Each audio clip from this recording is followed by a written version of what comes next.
ضرب کلیم میں سے علامہ اقبال کے اشعار کی پہلے بھی ہم تشریح پیش کر چکے ہیں، اور بہت ہی جو ہے نا وہ اعلیٰ خیالات ہیں اور ایسی باتیں جو زندگی میں کام آنے والی ہیں، جن پر عمل کر کے زندگی کو کامیابی سے گزارا جا سکتا ہے، شخصیت کو نکھارا جا سکتا ہے، اپنے آپ کو یعنی اپنی خودی کو بیدار کیا جا سکتا ہے، اور جو آپ کے پوٹینشلز ہیں اللہ تبارک و تعالیٰ نے آپ کو دیے ہیں لائف کے اندر، ان سب کو بروئے کار لایا جا سکتا ہے۔ علامہ اقبال کی یہ نصیحتیں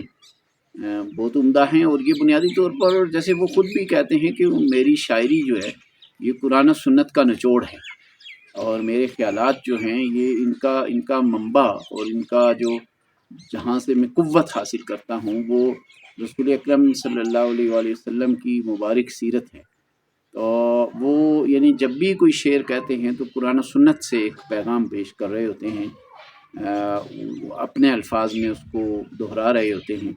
تو یہ شعر جو انہوں نے کہا میں پیش کر رہا ہوں، یہ ضبط کے عنوان سے اسی ضرب کلیم میں ہے۔ وہ کہتے ہیں کہ طریق اہل دنیا ہے گلہ شکوہ زمانے کا، نہیں ہے زخم کھا کر آہ کرنا شان درویشی۔ یعنی یہ جو لوگ گلہ شکوہ کرتے ہیں کسی بھی پریشانی کے آنے پر، کسی مشکل کے آنے پر، کسی آزمائش کے آنے پر بے صبر ہو جاتے ہیں اور گلے شکوے شروع کر دیتے ہیں، اور مطلب کہ وہ جو ہے نا وہ اس بات کا اظہار کرتے ہیں، اپنی کمزوری کا اظہار کرنا شروع کر دیتے ہیں۔ علامہ کہتے ہیں کہ یہ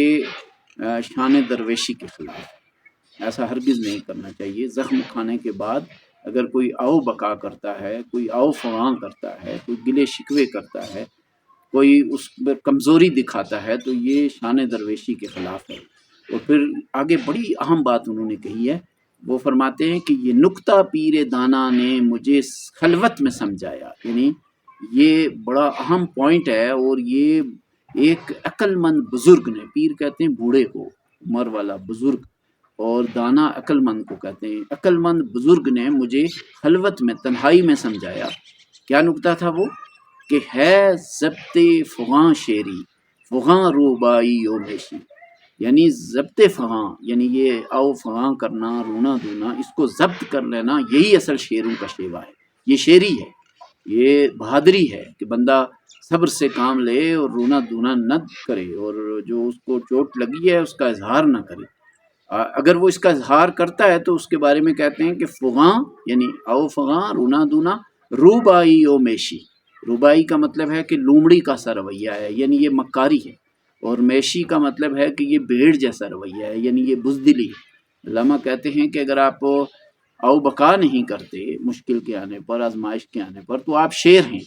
اور اگر آپ ایسا کرتے ہیں تو آپ تو لومڑی اور آپ بھیڑ کی طرح کی یعنی رویوں کا